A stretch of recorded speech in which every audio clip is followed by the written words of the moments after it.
Delete TikTok daw pag hindi MVP si Misaki. Oh. Eto sabi ni Misaki, guys, kung makikita nyo magkakasama kami, Misaki, Jake. Ngayon, sabi ni Misaki, pagka hindi daw siya MVP, pag hindi daw siya nag-MVP ngayong larong to ha, i-delete niya daw yung TikTok niya.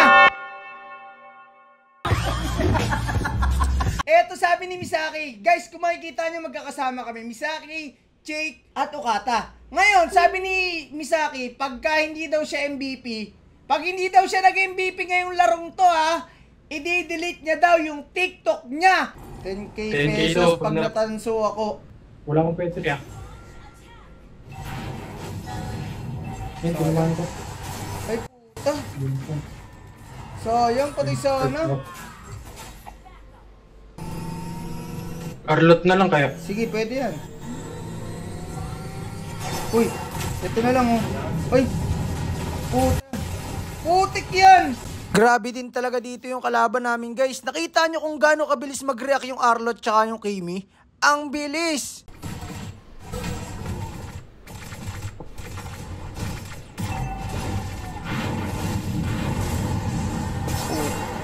Nasakay. Ay putik! Hindi ako nakasakay. Araw ko. Araw ko! Sakay, diretso ko mid. Sige lang. Sakay. Naka-promotion agad.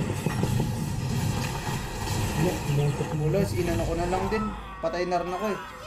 Sinabay ko na lang. Ang bibilis, no?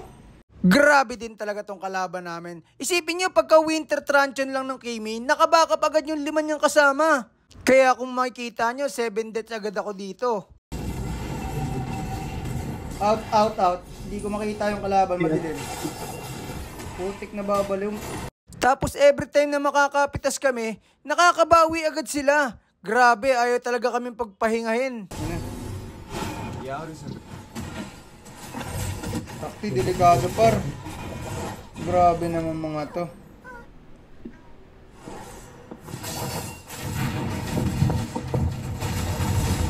Ah! Sayang kung nagka-ulti ako, papatayin ko ba yung Kimi?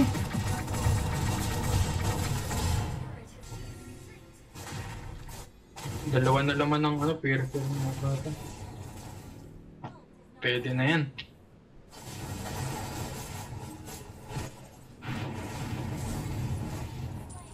Ayan na, ginagalit ko na si Misaki. At ito na ang hinihintay naming pagkakataon. Ang umasim sila at makabawi kami. Panoorin nyo to. Likuran mo yung Kimi.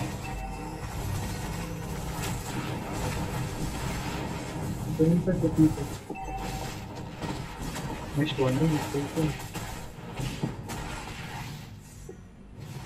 Mid, kaya ata mid eh. Oh, wanit ako. Kaya, rekta. Eto na. Wala mo yung double.